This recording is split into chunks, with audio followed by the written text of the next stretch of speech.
స్వార్థం కోసం లక్షల అభివృద్ధి పనులు తొలగిస్తారా? పట్టణంలో డివైడర్ల తొలగింపుకు జరుగుతున్న మంతనాలపై తీవ్ర చర్చ.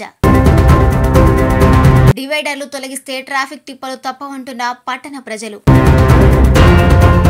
ఉమ్మడి నెల్లూరు జిల్లా నాయుడుపేటలో కొంతమంది స్వార్థం కోసం లక్షల రూపాయలతో చేపట్టిన అభివృద్ధి పనులను చెడగొట్టేందుకు ప్రయత్నాలు సాగిస్తున్నారు.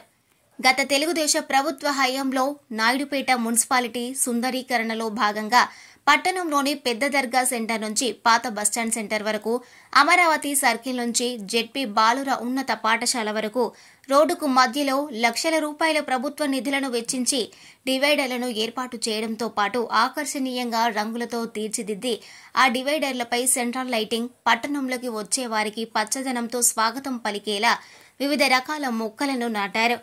అయితే పట్టణంలోని దర్గా సెంటర్ నుంచి పాత బస్టాండ్ సెంటర్ వరకు ఉన్న డివైడర్ను కొంతమంది స్వార్థం కోసం తొలగించేందుకు పావులు కదుపుతున్నారు. గత వైసీపీ పాలనలో డివైడర్ను తొలగించేలా ప్రయత్నాలు సాగించినప్పటికీ పలువురు అభ్యంతరం వ్యక్తం చేయడంతో ఆ ప్రయత్నాలను ముగించుకున్న స్వార్థపరులు ప్రస్తుతం మరోసారి డివైడర్ను తొలగించేందుకు ప్రయత్నాలు సాగిస్తున్నారు.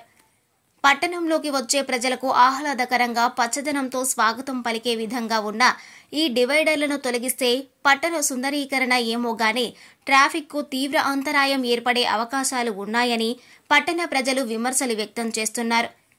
ఇప్పటికే పెద్ద దర్గా సెంటర్ వద్ద సుమారు 100 మీటర్ల వరకు రోడ్డు మధ్యలో వాహనాలు నిలిపేందుకు పార్కింగ్ ఏర్పాటు చేశారు.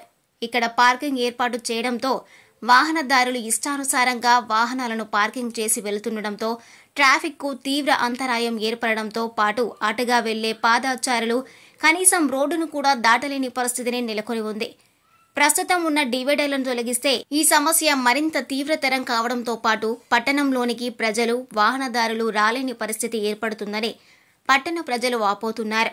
స్వార్థపూరిత వ్యక్తుల కోసం డివైడర్లను తొలగించి పట్టణ ప్రజలకు ట్రాఫిక్ తిప్పలు తెచ్చిపెడతారా, లేక లక్షల నిధులతో చేపట్టిన డివైడర్ను తొలగిస్తారా? ప్రజాప్రతినిధులు, అధికారుల చర్యలపై ఆధారపడి ఉంది.